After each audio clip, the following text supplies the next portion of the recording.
Lorsqu'une personne pose une question sur les chiites, sur l'ayatollah Khomeini ou sur les différences entre les différentes écoles et courants de l'islam, il faut commencer par une chose essentielle. Nous devons parler avec justice, avec connaissance et avec respect. Allah dit dans le Coran, « Ô vous qui avez cru, soyez stricts dans vos devoirs envers Allah et soyez des témoins équitables, et que la haine pour un peuple ne vous incite pas à être injuste. Soyez justes, cela est plus proche de la piété. » Ainsi, même lorsqu'il existe des désaccords théologiques profonds, le musulman ne doit pas abandonner la justice, la sagesse et la bonne manière de s'exprimer. La question qui nous est posée aujourd'hui concerne donc la vérité sur les chiites et sur l'ayatollah Khomeini.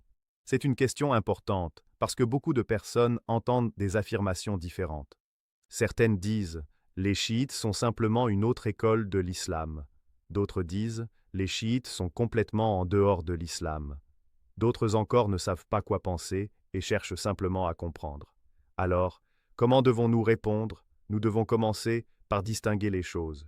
Nous ne pouvons pas mettre des millions de personnes dans une seule catégorie et prétendre que chaque individu pense exactement de la même manière. Il existe différentes branches, différentes écoles, différentes croyances et différentes pratiques parmi ceux qui se réclament du chiisme. Et il existe également des différences entre les individus. Mais en même temps, être respectueux ne signifie pas cacher les désaccords. Le respect ne signifie pas que nous devons dire que toutes les croyances sont identiques. Le respect signifie que nous parlons honnêtement, sans insulte, sans mensonge et sans injustice. Allah dit « Appelez au chemin de ton Seigneur avec sagesse et bonne exhortation, et discute avec eux de la meilleure façon. » Voilà la méthode que nous devons adopter.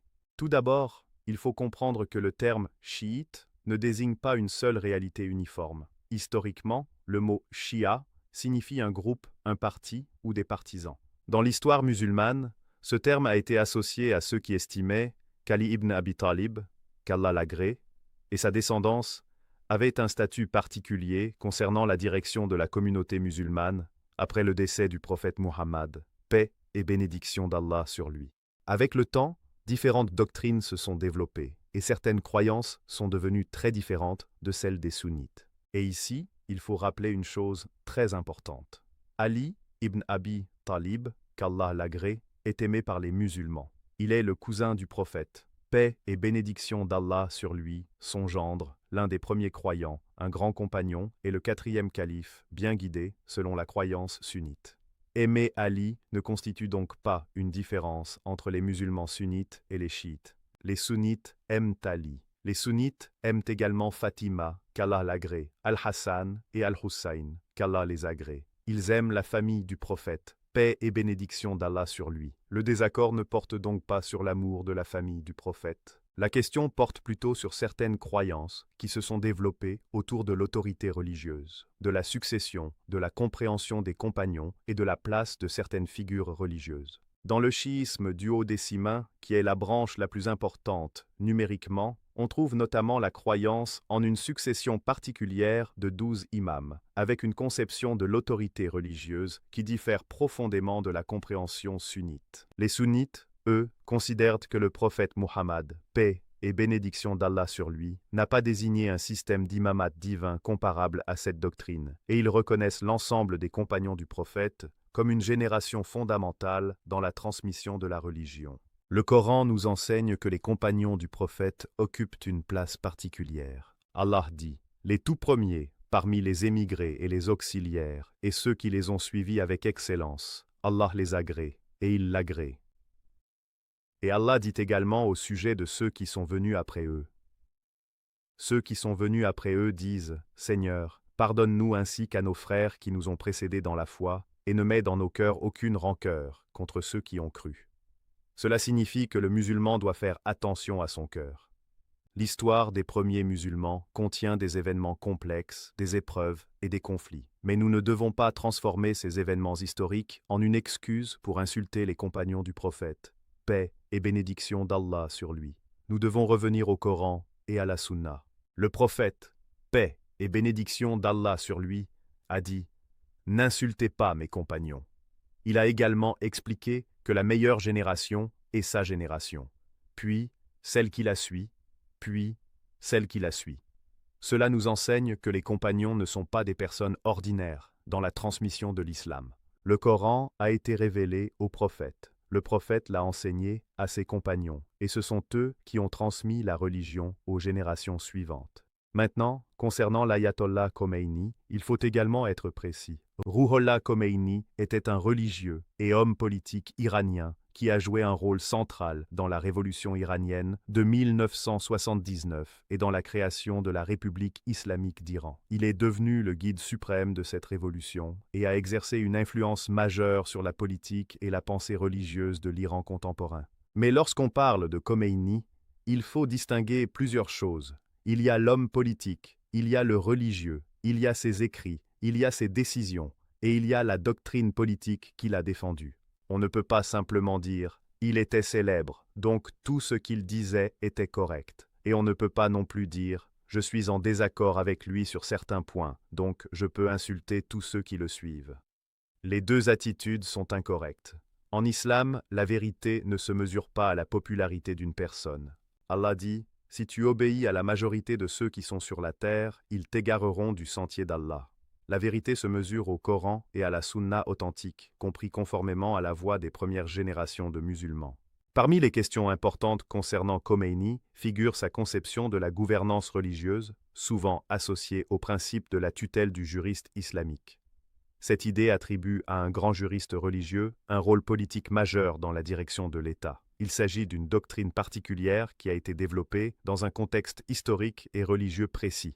Elle ne doit pas être confondue avec la simple croyance qu'un savant peut conseiller les dirigeants. Dans l'islam, les savants ont toujours eu un rôle important dans l'enseignement et le conseil. Mais la question de savoir qui détient l'autorité politique suprême et sur quelle base est une question qui nécessite une preuve. Le musulman ne doit pas accepter une doctrine uniquement parce qu'elle est présentée par un grand titre religieux. Le mot « ayatollah » ne transforme pas automatiquement une opinion humaine en révélation divine. Un savant peut être respecté, mais il reste un être humain. Il peut avoir raison et il peut se tromper. Le prophète, paix et bénédiction d'Allah sur lui, est celui dont la parole religieuse est suivie avec certitude lorsqu'elle est authentiquement établie. Après lui, tout autre être humain peut être accepté ou rejeté, sauf lorsqu'il suit clairement la vérité. L'imam Malik, qu'Allah lui fasse miséricorde, disait en substance que toute personne peut voir son opinion acceptée ou rejetée, à l'exception de l'occupant de cette tombe, en faisant référence au prophète, paix et bénédiction d'Allah sur lui. Cela est une règle magnifique. Nous respectons les savants, mais nous ne les adorons pas. Nous écoutons les savants, mais nous ne leur attribuons pas l'infaillibilité. Et ici, je voudrais être très clair avec nos frères et sœurs chiites qui pourraient écouter cette discussion. Nous ne devons pas vous insulter. Nous ne devons pas vous traiter avec mépris. Nous ne devons pas vous appeler par des noms dégradants. Nous ne devons pas mentir sur vos croyances. Mais nous devons également avoir le droit de dire, sur certains points, nous ne sommes pas d'accord. C'est cela, la discussion honnête. De la même manière, si un chrétien écoute cette conversation, il doit comprendre que les musulmans eux-mêmes ont des différences internes, mais que cela ne signifie pas que toutes les différences sont identiques. Le Coran nous appelle à revenir à la révélation. Allah dit « Si vous divergez en quoi que ce soit, renvoyez-le à Allah et au messager, si vous croyez en Allah et au jour dernier. » Voilà la règle. La question la plus importante est donc la suivante. Lorsque nous avons un désaccord, vers quoi retournons-nous? Vers les émotions? Vers les vidéos sur Internet? Vers les insultes? Vers la loyauté aveugle envers une personnalité? Ou retournons-nous au Coran et à la Sunna authentique? Allah nous dit « Et cramponnez-vous tous ensemble au câble d'Allah et ne soyez pas divisés. » Certains peuvent utiliser ce verset pour dire « Ne parlez jamais des différences ». Mais ce n'est pas le sens du verset. L'unité ne signifie pas que nous devons prétendre que toutes les croyances sont identiques. L'unité véritable se construit autour de la vérité. Nous devons rechercher la vérité avec sincérité et lorsque nous trouvons un désaccord, nous devons le traiter avec justice. Il faut également comprendre que la critique d'une doctrine n'est pas nécessairement une attaque contre chaque personne qui s'en réclame. C'est une distinction essentielle. Si je dis qu'une certaine croyance n'est pas conforme au Coran et à la Sunna selon ma compréhension, cela ne signifie pas que je connais le cœur de chaque individu qui possède cette croyance. Allah seul connaît les cœurs. Allah seul connaît la connaissance, l'intention et les circonstances de chaque personne. Nous devons donc être extrêmement prudents dans les jugements individuels. Le prophète, paix et bénédiction d'Allah sur lui, nous a enseigné la gravité de l'injustice. Il a dit que l'injustice sera des ténèbres le jour de la résurrection. Et Allah dit, certes, Allah commande la justice, la bienfaisance et l'assistance aux proches, et il interdit la turpitude, le blâmable et la transgression. Alors, lorsque nous parlons des différences entre sunnites et chiites, nous devons nous poser plusieurs questions. Est-ce que nous cherchons réellement la vérité? Ou cherchons-nous simplement à gagner une dispute? Est-ce que nous connaissons les sources? Ou répétons-nous ce que nous avons entendu? Est-ce que nous sommes capables de reconnaître une erreur chez notre propre camp? Ou pensons-nous que notre groupe ne peut jamais se tromper? Le fanatisme est dangereux. Le prophète, paix et bénédiction d'Allah sur lui, a averti contre l'exagération dans la religion. Il a dit, « Prenez garde à l'exagération dans la religion, car ceux qui étaient avant vous ont été détruits par l'exagération dans la religion. » Ce principe s'applique à toute personne et à tout groupe. Nous devons aimer le prophète, paix et bénédiction d'Allah sur lui, sans l'exagérer au point de lui attribuer ce qui appartient exclusivement à Allah. Nous devons aimer la famille du prophète sans leur attribuer ce qui appartient exclusivement à Allah. Nous devons respecter les compagnons sans prétendre qu'ils étaient des prophètes. Nous devons respecter les savants sans leur attribuer l'infaillibilité. L'islam est une religion de tawhid. Allah dit, il est Allah, unique. Allah, le seul à être imploré pour ce que nous désirons. Il n'a jamais engendré, n'a pas été engendré non plus, et nul n'est égal à lui. C'est le fondement. Toute croyance doit être examinée à la lumière du monothéisme pur. L'adoration appartient à Allah. L'invocation appartient à Allah. La confiance ultime appartient à Allah. Le recours absolu appartient à Allah. Allah dit, et les mosquées sont consacrées à Allah. N'invoquez donc personne avec Allah. Et il dit, et ton Seigneur a décrété, n'adorez que lui. Cela ne signifie pas que nous ne pouvons pas demander à une personne vivante et présente de nous aider dans ce qu'elle est capable de faire. Si je vous demande, pouvez-vous m'apporter de l'eau? Cela est normal, mais l'invocation religieuse, l'appel au secours dans l'invisible, la demande de ce que seul Allah peut accomplir, tout cela doit être dirigé vers Allah. Le croyant doit donc examiner les pratiques religieuses avec connaissance. Il ne doit pas accepter ou rejeter simplement parce qu'une communauté pratique quelque chose. Il doit demander quelle est la preuve, quelle est la source, que dit le Coran, que dit la Sunna authentique, comment les compagnons ont-ils compris cette question. C'est également pour cela que nous devons être prudents avec les slogans politiques et les personnalités historiques. Une personne peut accomplir certaines choses que certains considèrent positives et prendre également des décisions ou défendre des idées que d'autres critiquent fortement. La justice exige que nous examinions les choses séparément. Le Coran nous dit « Ô vous qui avez cru, soyez fermes dans la justice, témoins pour Allah, même contre vous-même ou contre vos pères et mères et proches parents. » Voyez la puissance de ce verset. La justice ne doit pas dépendre de notre groupe. Si une personne de notre groupe fait une erreur, nous ne devons pas transformer cette erreur en vérité simplement parce qu'elle appartient à notre camp. Et si une personne d'un autre groupe dit quelque chose de correct, nous ne devons pas rejeter la vérité simplement parce qu'elle vient d'elle. La vérité reste la vérité, même si elle est dite par une personne que nous n'aimons pas.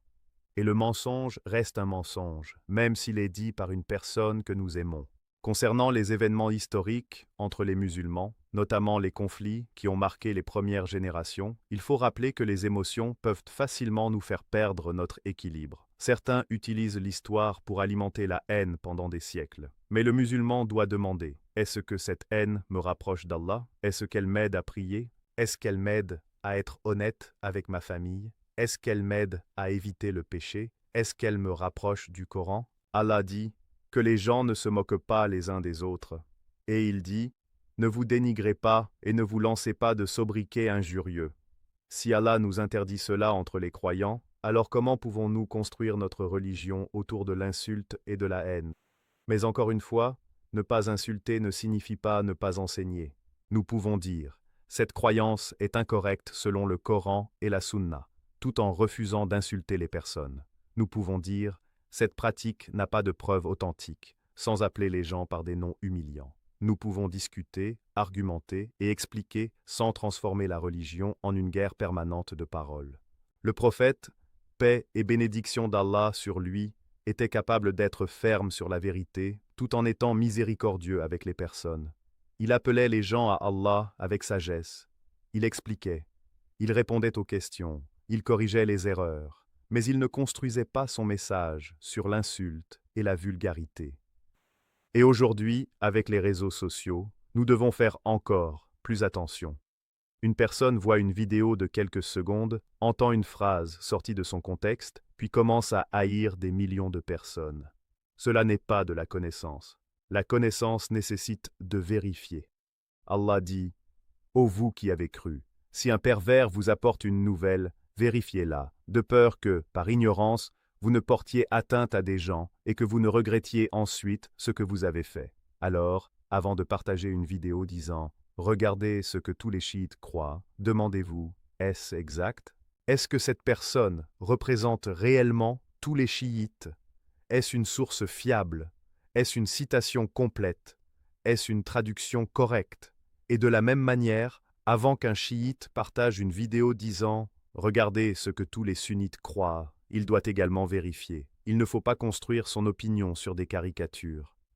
Le véritable étudiant de la connaissance ne se contente pas de chercher les erreurs de l'autre. Il cherche la vérité, même lorsque cette vérité exige de reconnaître ses propres erreurs. Le Coran nous enseigne l'humilité. Allah dit « Au-dessus de tout homme détenant la connaissance, il y a un plus savant ». Cela signifie que nous devons rester humbles. Nous pouvons être convaincus d'une croyance tout en reconnaissant que notre connaissance est limitée. Mais il y a également un danger opposé, le relativisme total. Certaines personnes disent « toutes les religions et toutes les croyances sont exactement les mêmes, chacun a sa vérité ». Mais cela n'est pas le message du Coran. Allah dit « Certes, la religion acceptée d'Allah, c'est l'islam. Le musulman croit donc que la vérité révélée par Allah est une. Cela ne nous autorise toutefois pas à être injustes envers les autres.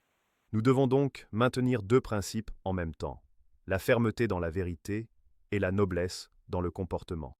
Si nous parlons à un chrétien, nous devons respecter la personne, mais nous ne devons pas cacher notre croyance en l'unicité absolue d'Allah. Si nous parlons à un chiite, nous devons respecter la personne, mais nous ne devons pas cacher les différences doctrinales que nous considérons importantes. Et si nous parlons à un sunnite, nous devons également lui rappeler que appartenir à un groupe ne suffit pas.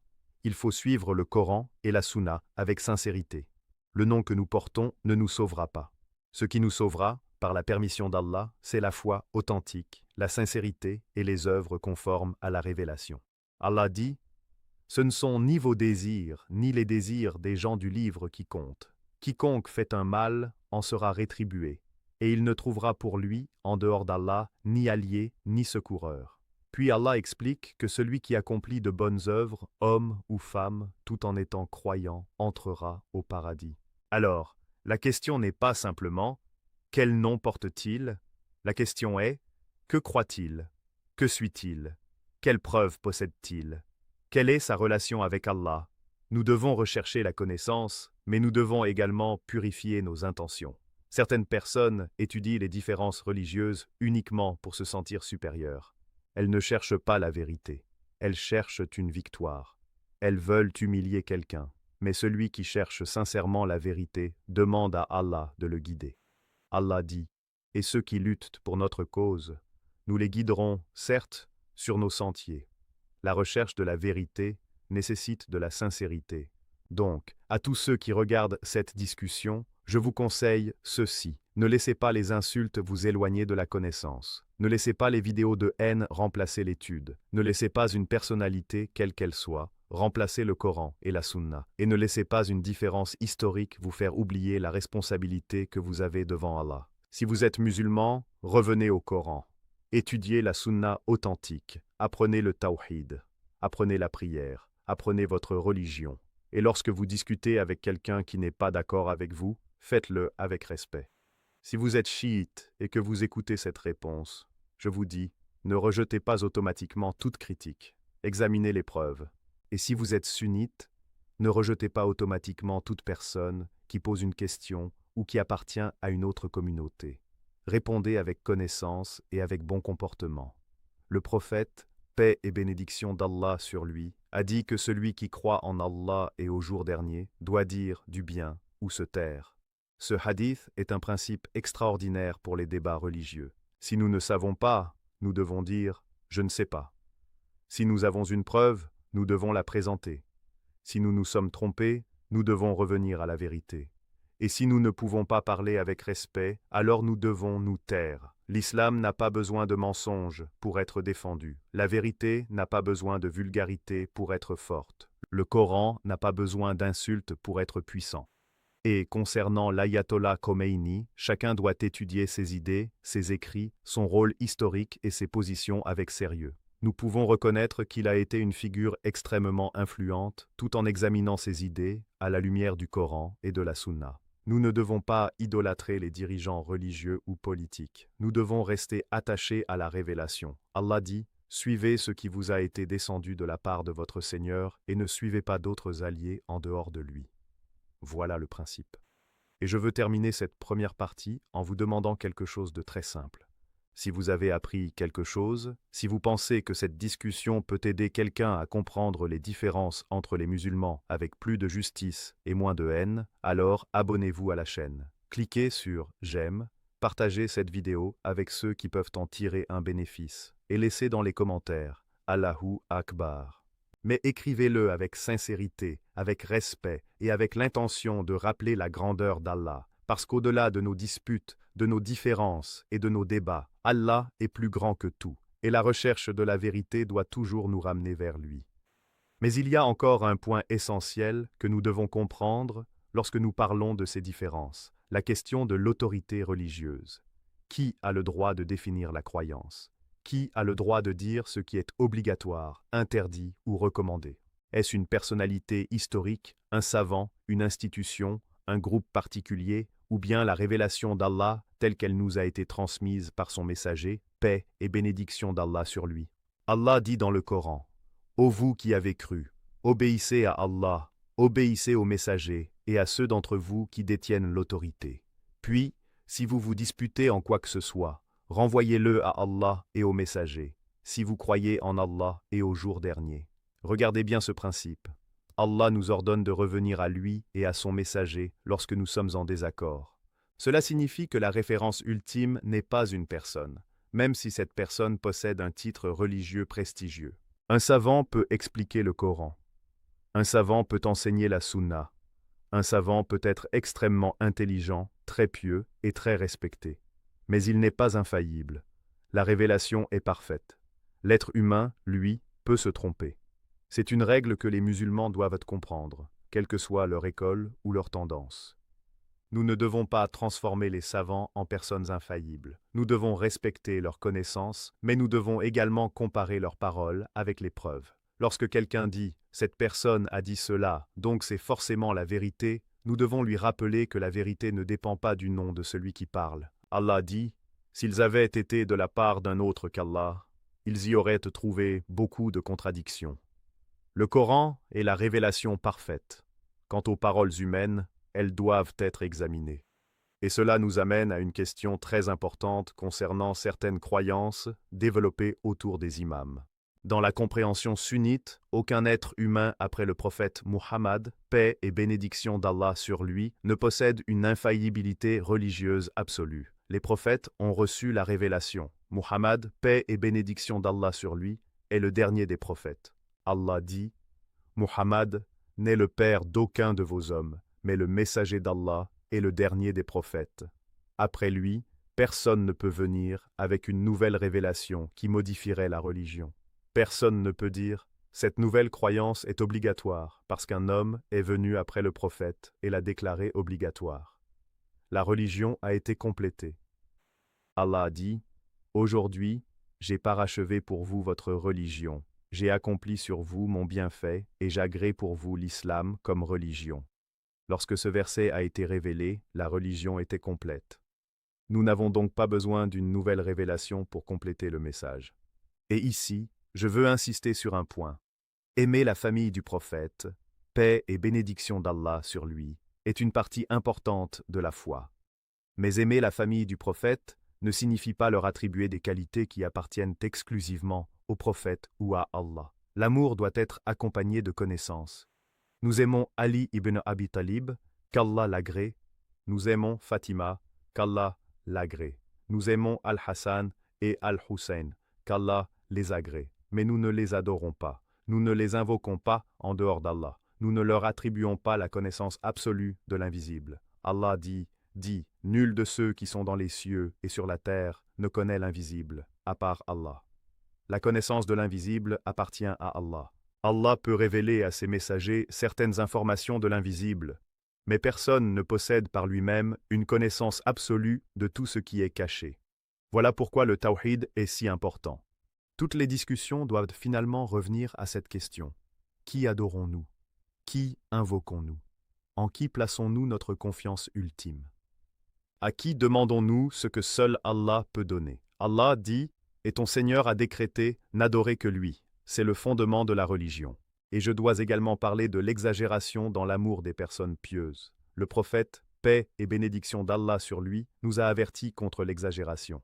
Il a dit, ne m'exagérez pas comme les chrétiens ont exagéré au sujet du fils de Marie. Je ne suis qu'un serviteur. Dites donc, le serviteur d'Allah et son messager.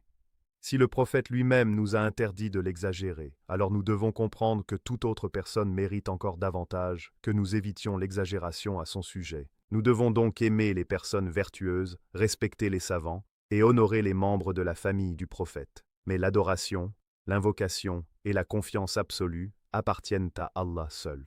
C'est ici que certaines pratiques deviennent une question de croyance et non simplement une question de culture. Une culture peut varier d'un pays à l'autre. Les vêtements peuvent varier, la nourriture peut varier, les langues peuvent varier, mais les actes d'adoration doivent avoir une preuve. Le prophète, paix et bénédiction d'Allah sur lui, a dit « Celui qui introduit dans notre affaire-ci ce qui n'en fait pas partie, cela est rejeté. » Et dans une autre formulation, « Celui qui accomplit une œuvre qui ne correspond pas à notre affaire, elle est rejetée. » Cela signifie que dans les actes de culte, nous ne pouvons pas simplement dire « Nous faisons cela parce que nos ancêtres le faisaient. » La question est-ce que le prophète l'a enseigné? Est-ce que ses compagnons l'ont pratiqué? Existe-t-il une preuve authentique? Allah nous dit, si vous aimez vraiment Allah, suivez-moi. Allah vous aimera et vous pardonnera vos péchés. L'amour d'Allah est donc lié au suivi du messager, paix et bénédiction d'Allah sur lui. Et c'est également pour cela que nous devons être prudents lorsque nous discutons des événements historiques. Beaucoup de personnes utilisent l'histoire pour créer une identité basée sur la colère. Elles passent des années à parler des conflits anciens, à insulter des personnes mortes depuis des siècles, à raviver des douleurs historiques, mais elles oublient leurs propres prières. Quel bénéfice cela apporte-t-il à une personne de connaître tous les détails d'un conflit historique si elle ne prie pas 5 fois par jour? Quel bénéfice cela apporte-t-il de connaître les erreurs d'un groupe éloigné si l'on ment, si l'on trahit et si l'on mange injustement l'argent des autres? La religion n'est pas seulement une discussion historique. La religion est une relation avec Allah. Elle doit transformer notre comportement. Allah dit, la prière préserve de la turpitude et du blâmable. Si nos débats religieux nous rendent plus arrogants, plus haineux, plus injustes et plus agressifs, alors nous devons nous arrêter et examiner notre cœur. La connaissance véritable doit produire de l'humilité. Plus une personne connaît Allah, plus elle comprend sa propre faiblesse. Le prophète, paix et bénédiction d'Allah sur lui, a dit que personne n'entrera au paradis par ses œuvres seules, mais par la miséricorde d'Allah. Cela ne signifie pas que les œuvres ne sont pas importantes. Elles sont extrêmement importantes. Mais nous ne devons jamais devenir arrogants à cause de nos œuvres. Alors, lorsque nous parlons d'un autre groupe, nous devons nous demander, est-ce que je suis en train d'appeler à Allah ou est-ce que je cherche simplement à gagner une dispute? La différence est énorme. Une personne peut avoir les bons arguments, mais une mauvaise intention. Elle peut citer des versets et des hadiths, mais vouloir humilier les autres. Et une autre personne peut être ignorante sur certains détails, mais chercher sincèrement la vérité. Allah connaît ce qui se trouve dans les cœurs. Cela ne signifie pas que nous devons abandonner l'enseignement. Non. Le prophète, paix et bénédiction d'Allah sur lui, a enseigné, corrigé et répondu aux erreurs. Mais il l'a fait avec sagesse. Allah dit, par la miséricorde d'Allah, tu as été doux envers eux. Si tu avais été rude et dur de cœur, ils se seraient enfuis de ton entourage. Réfléchissez à ce verset. La dureté peut éloigner les gens, même lorsque nous pensons défendre la vérité. C'est pourquoi le musulman doit apprendre l'art de conseiller. Il ne suffit pas de dire « tu as tort ». Il faut expliquer pourquoi. Il faut présenter la preuve. Il faut écouter la question. Il faut comprendre ce que l'autre personne croit réellement. Parfois, nous débattons contre une caricature de la croyance de l'autre. Nous ne connaissons pas réellement sa position, mais nous attaquons ce que nous imaginons qu'elle croit. Ce n'est pas de la justice. Allah dit « Ô vous qui avez cru, évitez de trop conjecturer, car une partie des conjectures est péché. » Nous ne devons donc pas attribuer à une personne une croyance qu'elle ne possède pas. Si une personne dit « Je crois en Allah », « Je crois au Coran », « Je crois en Muhammad », paix et bénédiction d'Allah sur lui, nous devons écouter ce qu'elle veut dire. Ensuite, nous pouvons examiner les différences qui existent dans d'autres domaines. Et si nous découvrons une erreur, nous la corrigeons avec preuve et respect. La vérité n'a pas peur des questions. Si une croyance est vraie, elle peut être examinée. Si une personne pose une question honnête, nous ne devons pas avoir peur de lui répondre. La réponse ne doit pas être « tais-toi, ne pose pas de questions ». La réponse doit être « étudions ensemble, regardons ce que dit le Coran et ce que dit la Sunna ». Le Coran lui-même nous invite à réfléchir. Allah dit « Ne médite-t-il donc pas sur le Coran ?» Et il dit « Dis, voici mon chemin, j'appelle à Allah, moi et ceux qui me suivent, avec une preuve évidente. » Une preuve évidente, pas une simple émotion, pas un slogan, pas une insulte, une preuve. Et concernant les personnalités politiques et religieuses comme Khomeini, nous devons également comprendre que l'histoire est souvent complexe. Une personne peut avoir eu une influence considérable sur un pays et sur une génération. Certains peuvent l'admirer pour certaines décisions, tandis que d'autres le critiquent pour d'autres positions. Nous devons éviter les jugements simplistes. Mais encore une fois, aucune personnalité ne doit devenir une référence absolue au-dessus de la révélation. Nous devons également faire attention à la manière dont nous parlons des morts. Le prophète, paix et bénédiction d'Allah sur lui, a dit « N'insultez pas les morts, car ils sont arrivés à ce qu'ils ont avancé. » Ce hadith nous enseigne une grande retenue. Cela ne signifie pas que nous ne pouvons jamais parler de l'histoire. Nous pouvons étudier les décisions, les doctrines, les événements et leurs conséquences. Mais l'insulte ne produit pas la connaissance. Si une personne a défendu une idée incorrecte, nous pouvons dire que cette idée est incorrecte. Si une doctrine contredit le Coran et la Sunna, nous pouvons expliquer pourquoi. Mais nous devons faire attention à ne pas transformer l'étude en injure. Et je dis cela à tous les musulmans. Ne laissez pas les réseaux sociaux vous apprendre à détester. Les algorithmes aiment la colère. Les vidéos les plus agressives attirent souvent l'attention. Mais votre cœur n'est pas un endroit où vous devez laisser entrer chaque provocation. Allah dit « Les serviteurs du tout miséricordieux sont ceux qui marchent humblement sur terre. Et lorsque les ignorants s'adressent à eux, ils disent « paix ». Cela ne veut pas dire que nous acceptons le mensonge. Cela signifie que nous ne permettons pas à chaque provocation de contrôler notre comportement. Le croyant doit avoir de la maîtrise de soi. Et lorsqu'une personne entre dans un débat, elle doit se rappeler que l'objectif n'est pas de faire honte à l'autre. L'objectif est de parvenir à la vérité. Si l'autre personne comprend la vérité, remercie Allah. Si elle ne l'accepte pas, tu ne peux pas forcer son cœur. Allah dit « Tu ne guides pas celui que tu aimes, mais c'est Allah qui guide qui il veut. » Nous devons donc appeler, expliquer et conseiller. Mais la guidance appartient à Allah. Le prophète, paix et bénédiction d'Allah sur lui, a lui-même souhaité la guidance de personnes qui n'ont pas immédiatement accepté son message. Cela nous montre que nous devons avoir de la miséricorde. Et la miséricorde ne signifie pas abandonner la vérité. Elle signifie vouloir le bien pour les autres. Lorsqu'un médecin diagnostique une maladie, il ne déteste pas nécessairement le patient. Il veut le soigner. De la même manière, lorsqu'un musulman pense qu'une croyance est erronée, il doit vouloir que la personne découvre la vérité. Mais il doit faire attention à ne pas devenir arrogant, car nous avons tous besoin de la miséricorde d'Allah. Et lorsque nous parlons de groupes religieux, il faut également distinguer les croyances des personnes. Une personne peut avoir reçu une éducation particulière depuis son enfance. Elle peut avoir grandi dans une famille où certaines idées sont considérées comme évidentes. Elle peut ne jamais avoir entendu une autre explication sérieuse. Peut-être que personne ne lui a jamais présenté les preuves d'une manière calme et respectueuse. Alors, comment pouvons-nous attendre qu'elle change instantanément, simplement parce que nous l'avons insultée? Allah dit à Moïse et à Aaron qu'Allah les agrée lorsqu'il les envoya vers Pharaon. Puis, parlez-lui avec douceur. Peut-être se rappellera-t-il ou éprouvera-t-il de la crainte. Pharaon était un tyran. Pourtant, Allah ordonna à Moïse et à Aaron de lui parler avec douceur. Alors comment certains musulmans peuvent-ils penser qu'ils ont le droit d'insulter chaque personne avec laquelle ils ne sont pas d'accord? Nous devons revenir à la méthode du Coran. Et je voudrais également rappeler une autre chose. Il ne faut pas utiliser le mot musulman comme une simple étiquette pour éviter toute discussion. La question n'est pas uniquement est-ce que cette personne se considère musulmane? La question théologique est quelles sont ses croyances? Que dit-elle au sujet d'Allah? Que dit-elle au sujet du prophète? Que croit-elle concernant le Coran? Quelles pratiques accomplit-elle?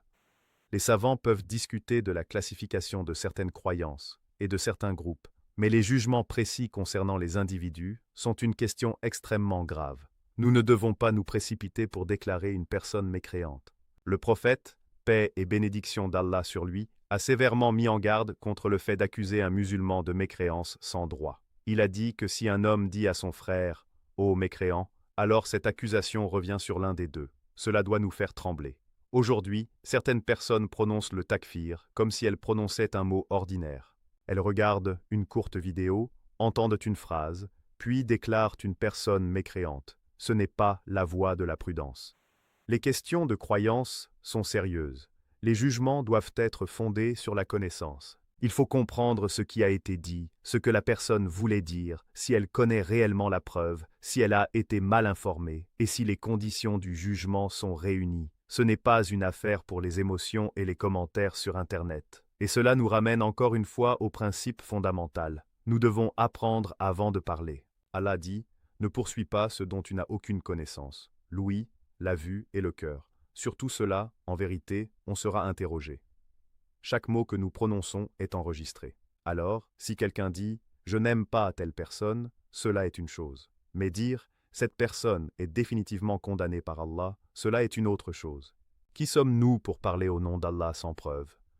Allah dit « Mon Seigneur n'a interdit que les turpitudes apparentes et cachées, le péché, la transgression sans droit, de donner à Allah des associés pour lesquels il n'a fait descendre aucune preuve, et de dire sur Allah ce que vous ne savez pas. Dire sur Allah ce que nous ne savons pas est extrêmement grave. Voilà pourquoi nous devons être précis. Nous pouvons dire « Cette croyance contredit tel verset selon notre compréhension ». Nous pouvons dire « Cette pratique n'est pas établie par une preuve authentique ». Nous pouvons dire « Les savants ont expliqué que cette doctrine est erronée ». Mais nous devons éviter de jouer avec les jugements que nous ne maîtrisons pas. Et surtout, ne transformons pas la religion en une compétition de haine. Nous avons besoin de musulmans qui prient, qui apprennent, qui sont honnêtes, qui respectent leurs parents, qui prennent soin de leurs voisins, qui évitent l'usure, la fornication, l'alcool, le mensonge et l'injustice. Nous avons besoin de musulmans qui vivent réellement leur religion. Parce que parfois, une personne connaît toutes les erreurs théoriques d'un autre groupe, mais elle ne connaît pas les obligations de sa propre religion. Elle peut parler pendant des heures des différences historiques, mais elle ne connaît pas les conditions de la prière. Elle peut citer des centaines de débats, mais elle ne sait pas comment se repentir sincèrement. La connaissance doit nous rapprocher d'Allah. Et si nous parlons de Khomeini, des chiites, des sunnites ou de toute autre personne ou groupe, notre objectif doit rester la vérité, la justice et la guidance. Nous ne devons pas rechercher la haine pour la haine. Nous devons nous rappeler que chaque être humain sera un jour devant Allah. Ce jour-là, personne ne pourra se cacher derrière un groupe, un dirigeant, un savant ou une personnalité historique. Allah dit « Le jour où nous appellerons chaque peuple avec son imam, chacun devra répondre devant son Seigneur. Alors, étudions, vérifions, écoutons, réfléchissons. Et lorsque nous trouvons une preuve claire du Coran et de la Sunna authentique, suivons-la avec humilité. Car au final, notre loyauté ultime ne doit pas être envers une personnalité. Elle doit être envers Allah et son messager, paix et bénédiction d'Allah sur lui. Et si quelqu'un nous demande « Quelle est votre identité ?», nous pouvons répondre que nous sommes musulmans. Mais cette réponse doit être accompagnée d'une responsabilité. Être musulman signifie se soumettre à Allah, suivre son messager et chercher la vérité. Ce n'est pas simplement un mot que nous utilisons pour nous sentir supérieurs aux autres. Le véritable musulman est celui dont les autres sont à l'abri de sa langue et de sa main. Le véritable musulman ne ment pas pour défendre son groupe. Il ne fabrique pas de fausses citations. Il ne diffuse pas des informations qu'il n'a pas vérifiées. Il ne transforme pas chaque désaccord en haine. Et lorsqu'il ne sait pas, il dit « Allah sait mieux ». Cette phrase n'est pas une faiblesse, c'est une preuve d'humilité. Nous devons également apprendre à distinguer entre la discussion savante et le débat populaire. Une discussion savante nécessite des sources, une compréhension des termes, une connaissance du contexte historique et une capacité à présenter les preuves correctement. Une vidéo de quelques minutes ne peut pas toujours résumer des siècles de théologie et d'histoire. Alors, soyez prudents. Ne permettez pas à une courte séquence de remplacer l'étude sérieuse. Et si vous entendez une accusation grave contre un groupe, demandez « Où est la preuve ? Quelle est la source ? Est-ce une citation complète ? Est-ce une traduction correcte ? Est-ce que les savants sérieux ont expliqué cette question? C'est ainsi que nous protégeons notre esprit et notre religion. Et lorsque nous rencontrons une personne qui n'est pas d'accord avec nous, nous devons nous rappeler qu'Allah nous a donné une langue pour expliquer, pas pour détruire. Le prophète, paix et bénédiction d'Allah sur lui, a dit que la douceur ne se trouve pas dans une chose sans l'embellir, et qu'elle n'est pas retirée d'une chose sans l'enlaidir. La douceur ne signifie pas être faible. La douceur signifie contrôler son comportement tout en restant ferme sur la vérité. C'est exactement ce dont nous avons besoin lorsque nous parlons de sujets sensibles comme les différences entre les musulmans, l'histoire des compagnons, la famille du prophète et les grandes personnalités religieuses et politiques. Nous devons être honnêtes, mais pas injustes. Nous devons être fermes, mais pas arrogants. Nous devons être respectueux, mais pas relativistes. Nous devons aimer la vérité plus que notre propre groupe.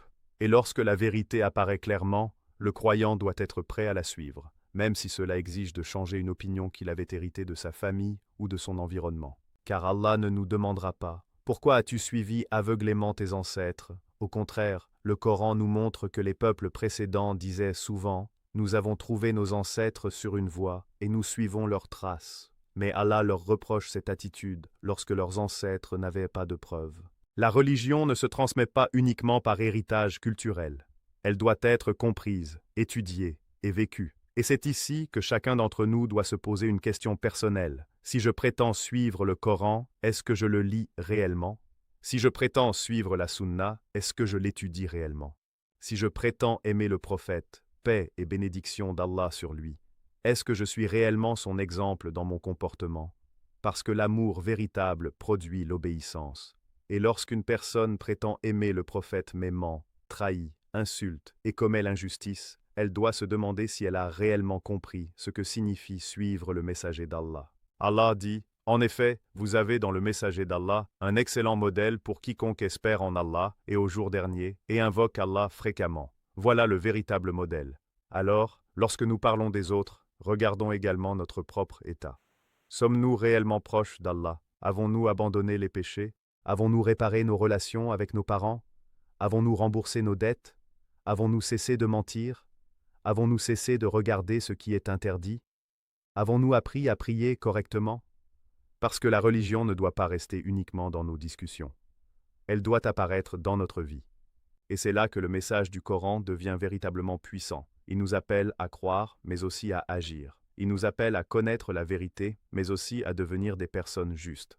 Alors, que nous soyons sunnites, chiites, ou que nous appartenions à une autre tradition, nous devons tous comprendre que la question la plus importante n'est pas simplement de gagner une discussion devant les gens. La question est, qu'allons-nous répondre lorsque nous serons seuls devant Allah?